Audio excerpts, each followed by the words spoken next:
Bem, então vamos passar o debate. Assim, eu fui uma das pessoas que insisti para que a figura do mediador fosse alguém que lançasse algumas perguntas, né?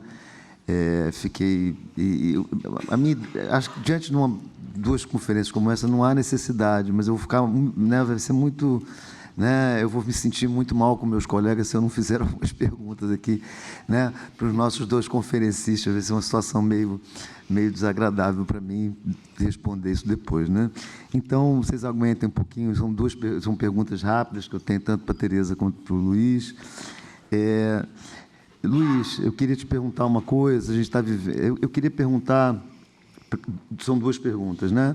A primeira pergunta é sobre a relação entre o princípio feminino e a mulher, né? Assim, porque a gente às vezes a gente produz conceitos abstratos que procuram se diferenciar de figuras empíricas, historicamente construídas, contextualmente dadas, né?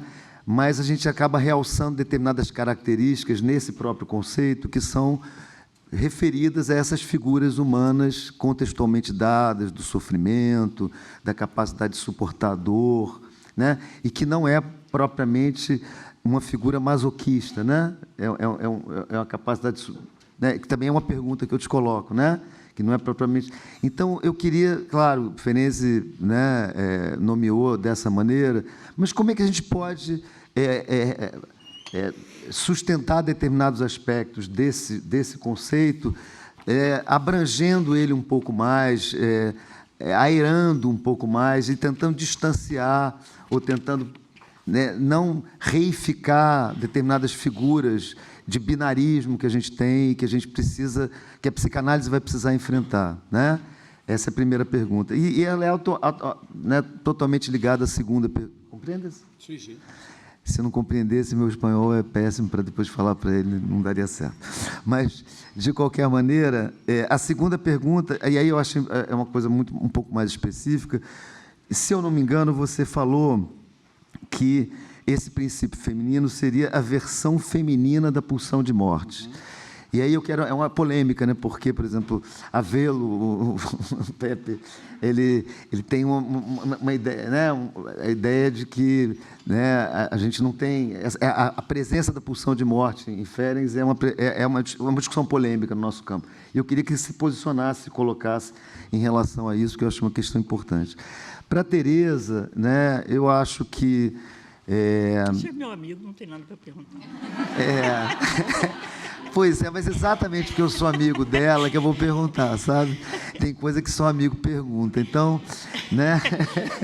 Não tem jeito. Não, para a Tereza, eu queria, assim, você começou a sua fala falando exatamente que ia repensar um pouco essa figura, de certa maneira, curiosamente triangular, né, do trauma ferenciano, que é uma figura de uma construção triangular que, provavelmente, ela é alternativa ao triângulo edípico, né?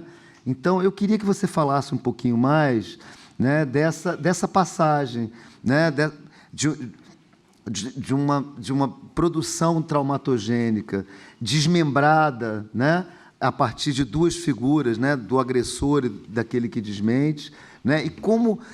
Se, de uma certa maneira, tuas ideias elas estão relacionadas com tudo o resto que você falou do momento que a gente está vivendo.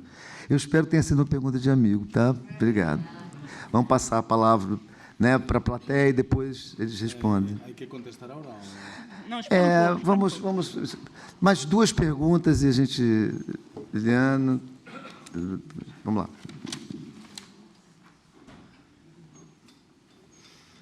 Pode... Oscar, tem 3 pessoas. Oi. A minha pergunta é para o Luiz.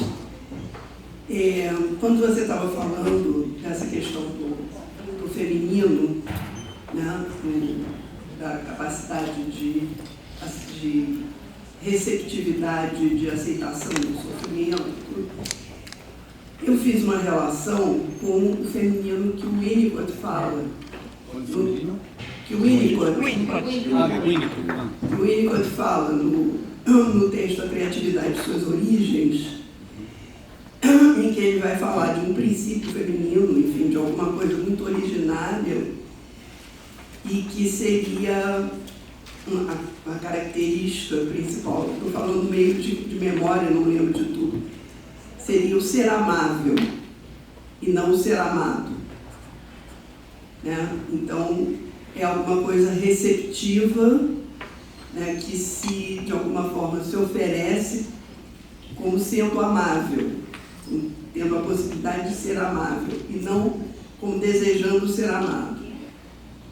Se você faz alguma relação, porque para mim ficou assim, muito próximo, e essa questão que o Winnicott traz nesse texto, ela é bem enigmática, assim, ela é bem complexa, né, o que ele está propondo nesse lugar do feminino que não tem a ver com ser mulher, com ser homem, porque parte, inclusive, daquele momento em que ele fala com o seu paciente: eu estou escutando uma moça.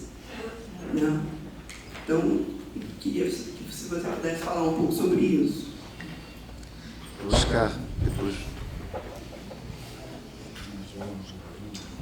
Oscar, depois. Muchas gracias. Quería pensar en la mesa anterior a raíz de que Luis trae a Thalassa.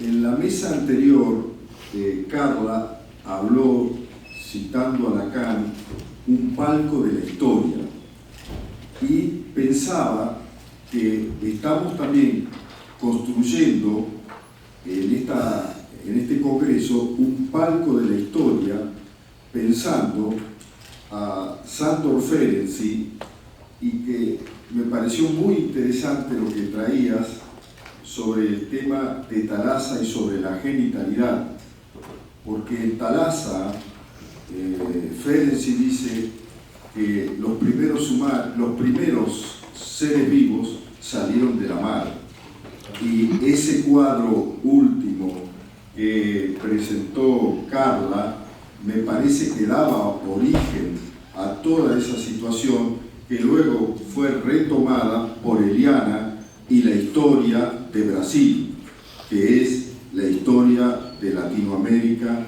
y tal vez de la humanidad, porque también los primeros humanos fueron desde África hacia Europa, ¿no? Aunque nosotros nos construimos con los europeos. Y pensaba también en el genio de Melanie Klein, ¿no?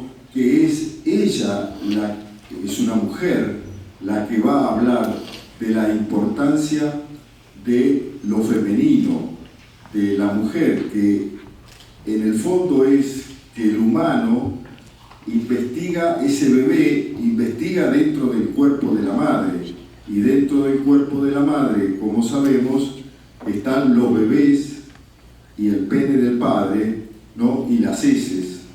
Es decir, que ese genio de Ferenczi, ¿no? Se reproduce en Klein. Y pensaba con tu presentación, Teresa, pensaba en el fanatismo, ¿no? Y en el fanatismo que plantea Wilfred Bion, que tanto visitó acá a Brasil, que no se puede reconocer a un otro, es decir, que ese otro solamente existe el que habla, pero no que existe un otro.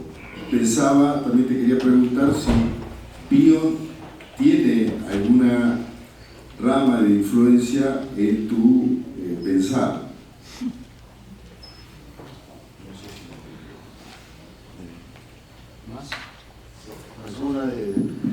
Mas essas três a gente volta, depois temos tempo, estamos, né, no horário. Novamente agradeço muitíssimo. Vou dirigir uma pergunta apenas a Teresa.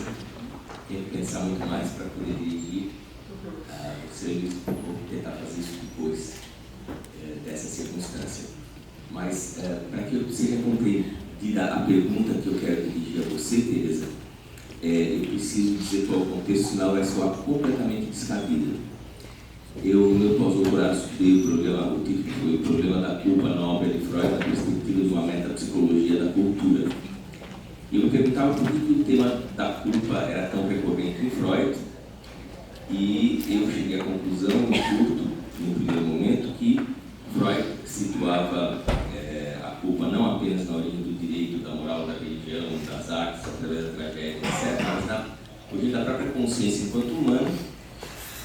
E a consciência enquanto humano, pensei eu, se caracteriza pela capacidade autorreflexionante e, portanto, o movimento de auto-reflexão implicaria uma autoagressividade, de tal maneira que não haveria nenhum ato individual ou cultural, ou de civilização, que não implicasse em pensar contra si mesmo, né? Em alguma medida. Né? Mas esse pensar contra si mesmo pode levar a uma culpa, nesse movimento autoagressivo, persecutória ou reparatória. Né? E é esse intervalo entre a possibilidade de uma culpa reparatória e persecutória que me nutre para te fazer uma provocação, mexendo com o campo semântico do desmentido ou descrédito. Normalmente a gente diz quem desmente, quem é perverso ou mesmo contra a própria vontade faz um papel muito feio, né? A gente não gosta.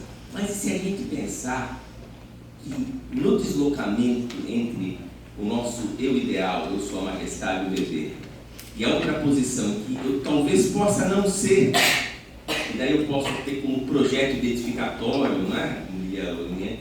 Esse eu ideal, para que eu faça isso de uma forma amorosa, então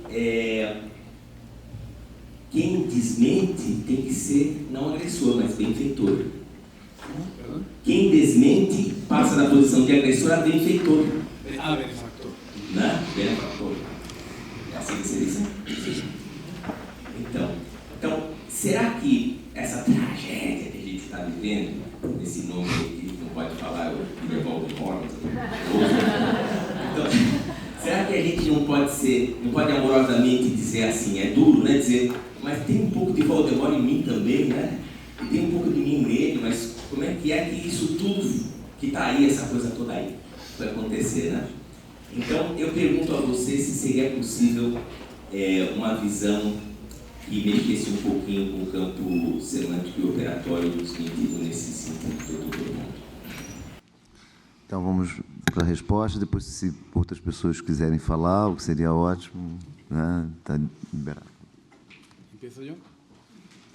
Bueno, es sumamente difícil, es como una tesis doctoral, porque para empezar a recordar todas las cosas que se han dicho, voy a empezar por Eliana, lo de Winnicott. Yo creo que si hay un autor que recoge todas las aportaciones de Ferenczi sin nombrarle prácticamente nunca más que 2 veces, es Winnicott. Muchísimas de sus intuiciones, desde luego los aspectos de la feminidad, también la idea del juego, los objetos transicionales, el espacio transicional. Y hay, en relación a lo del amor, otro autor muy cercano a Winnicott, que es Balint, que habla claramente del amor de objeto pasivo, el amor primario, no el narcisismo primario, el amor primario, ser amado o no ser amado. Y ahí, en mi opinión, hay un punto de conexión con una teoría que a mí me parece extraordinariamente importante, que es la de André Green, cuando plantea el tema de el negativo. Lo negativo. Porque creo que en el planteamiento de Ferenczi sobre el trauma, ahora me dirá Teresa qué piensa, hay muy sutilmente un cambio de vértice teórico importantísimo.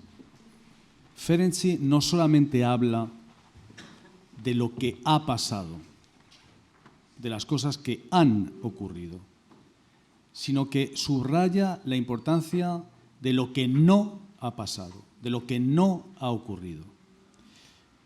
Justamente lo que no pasa entre el niño y el adulto tiene que ver con el desmentido, tiene que ver con la no posibilidad de pensar ni de representar. Y eso que no ha pasado es el desarrollo que hace Winnicott sobre la madre suficientemente buena o no suficientemente buena, sobre la madre capaz de contener o no contener, sobre la madre capaz de conectarse empáticamente o no. Entonces, ese aspecto del negativo que desarrolló tanto André Green, entre paréntesis, André Green es un autor que en una conferencia que yo escuché en Milán dijo: el autor que más modernidad tiene para la clínica psicoanalítica contemporánea es Sándor Ferenczi. Eso se lo escuché yo a André Green. Que para que lo dijera André Green tenía que... Bueno. A ver, no sé si te he contestado un poco, porque creo que esa dialéctica está ahí. A ver, lo que me decía Julio. Históricamente, en la evolución del pensamiento de Ferenczi, hay algunos momentos básicos, ¿no? Yo creo que en 1924 es muy importante cuando escribe Thalassa.